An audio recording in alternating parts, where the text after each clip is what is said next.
This is the game of the week. There's no question about that. It's lived up to the billing as Weirman is going to take this faceoff, throwing it away. But once again, you know, it's not just the winning of the faceoff; it's the valuing of the ball in general that I think is, a little alarming for both teams right now. So despite another faceoff win there for Weirman, it's going to be Notre Dame ball. We got Dobson, looking to initiate here.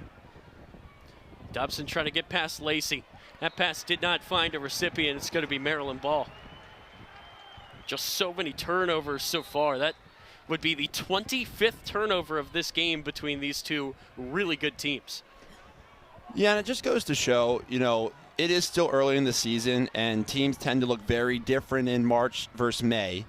And so I think it's things like that that get cleaned up down the stretch. This is Lacey with it in his stick.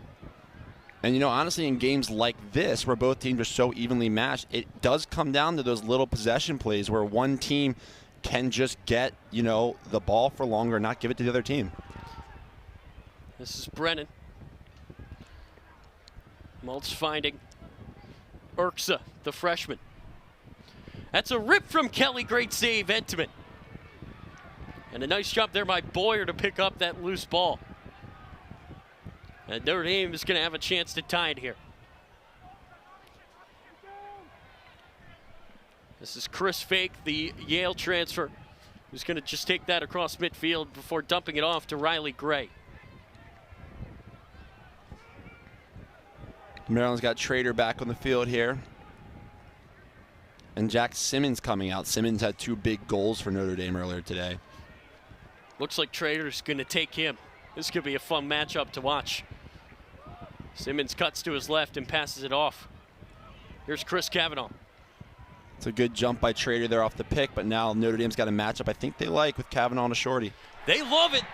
Cavanaugh ties the game 9-9. Dante Trader switched on to him, and Chris Cavanaugh made him pay. Yeah, and with the Cavanaughs, they're not doing a ton of isolation against their men, but off the pick play, they're so slick to get a shorty. They're able to get their hands free with these little shifty moves. And for Chris Cavanaugh to be able to sweep to his right hand across the top of the field there, that's a shot that a guy of his caliber is going to can more often than not. So for Cavanaugh, his second goal of this game, he's had a hat trick in all 3 so far. And that's another face-off win for Will Lynch. Yeah, it's funny with Chris Cavanaugh, he's kind of one of those guys that right now is quietly having a very impactful game where he's not initiating every time, the offense isn't flowing through him, but he just very smartly finds his opportunities to attack. He's also somebody that the defense just constantly needs to be aware of, him and his brother Pat as well, who has the ball in his stick right now. And you can see Maryland sliding pretty early to Dobson there, just respecting that matchup. It's a good slide by Ajax there to put some pressure on the ball.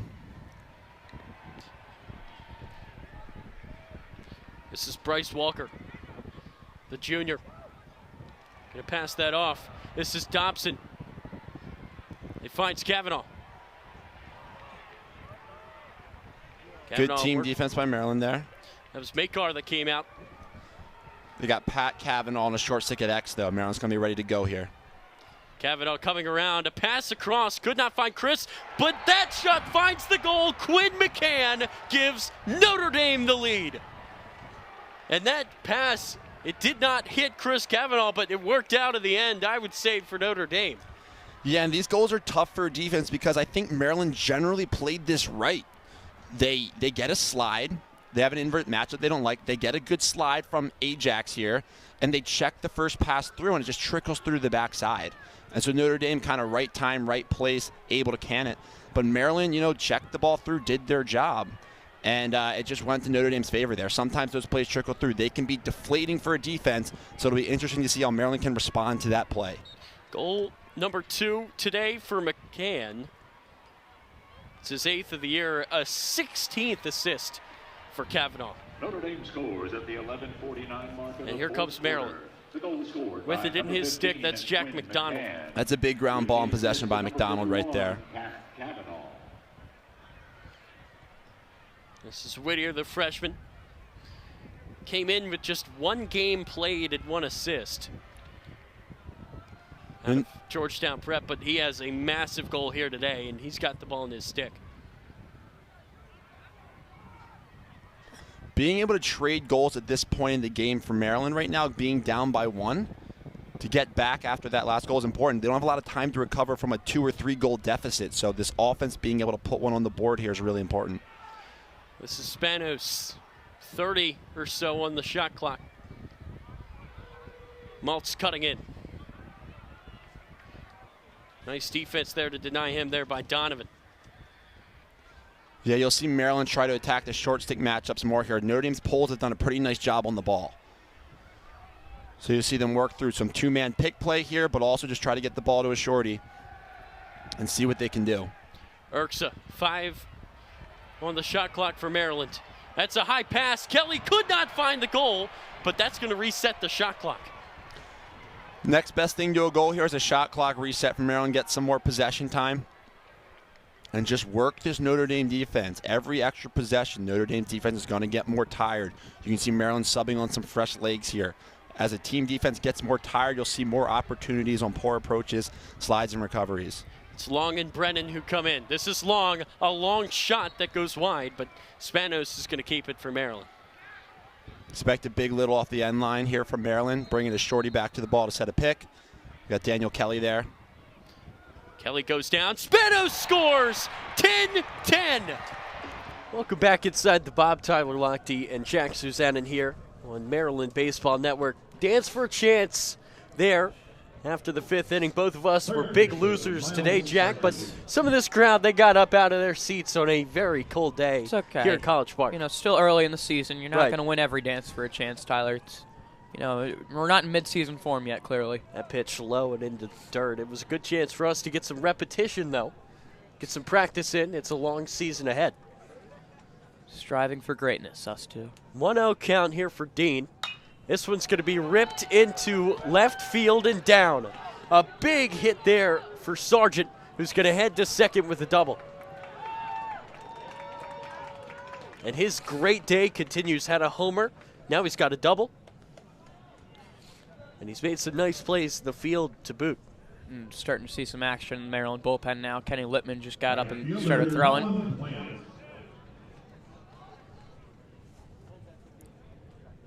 I'll bring up Plant. Let's see what Colin Plant can do with the runner in scoring position. Dean's pitch count up to 74. Showing bunt there was Plant. That one gets fouled behind Schliger. 0-1.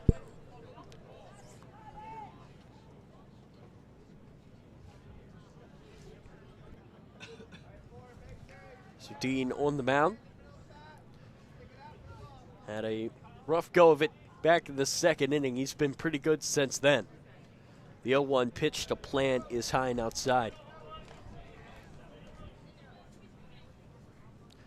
9 hits today for Maine, 8 for the hosts. Maine's been seeing the ball well. It's not the blowout that it was last night. Pitch from Dean. Big swing there by Plant. 1-2 on that strike. So now 1-2 and a chance here for Dean to get a big time out. Dean today, 4 strikeouts in 5 innings of work. Love to get number 5 here. And that one's fouled away. Good job by Plant to stay alive. Yeah, strikeout would be huge here. Got the 7-hole hitter up now, and then 8 and 9. But the 9-hole hitter, especially McNary, 2 for 2 today. 1-2 pitch from Dean, and that one's going to be ripped into center field and down in front of Lambros. Going to be held up at third. It's runners in the corners with nobody out here for Maine. And Plant delivers with a single. Now we've got Dean O'Neill, the freshman, coming up to the plate. He's got a chance to tie this game here for Maine. Freshman O'Neill. Next up for the Black Bears. First pitch to him from Dean. He's going to swing and hit this one foul over towards the Maryland bullpen. A lot of power in the bat of the freshman.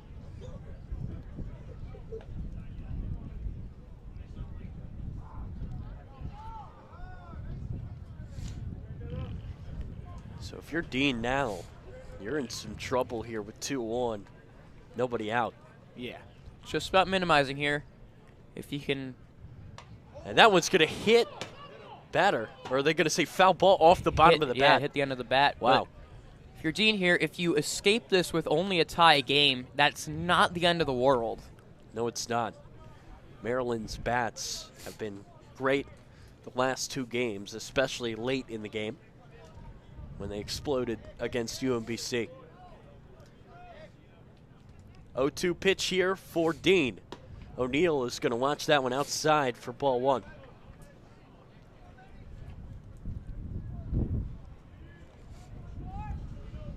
Dean O'Neal had a double earlier today. Also grounded out. 1-2 pitch here from Dean, and O'Neal is going to foul that one into the Maryland dugout. Good job here by the freshman to stay alive, Jack.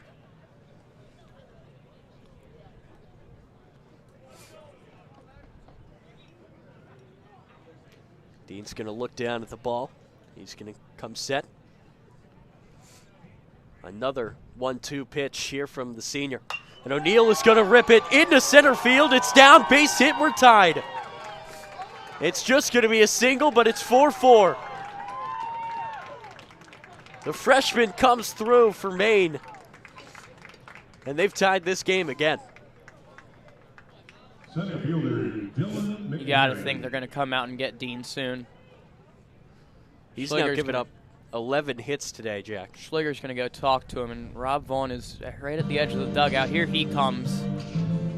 Let's see if that's going to be the end of the day for the senior. Welcome back to Xfinity Center. I'm Tyler Lochte, and alongside me is Cheyenne Sellers. Cheyenne, 19 points tonight. What was going well for you offensively? I think the game started to slow down a little bit in the second half. I feel like I was a little missing a little bit of gimmies in the first half. But just attacking, my teammates putting me in great situations and really just trying to work hard for them. 43% from 3 tonight, with Myers putting up some ridiculous shots, Briggs knocking down some. How about the confidence from your team from deep? I think we're just gelling well together, and that's putting us in great situations. I think people are starting to learn each other finally, and it's allowing them to be confident and hit down their shots. That's 6 wins in a row for you now. How much confidence do you guys have going down the stretch here in Big Ten play? We have a lot of confidence, but we know that the Big Ten is one of the best conferences in the country. So we have to show up every night. You know, everyone's going to give us their best game, and likewise, so we just got to be ready. Well, thank you, Cheyenne. A great night for you and for the rest of your team. A big win tonight over Michigan State. Thank you.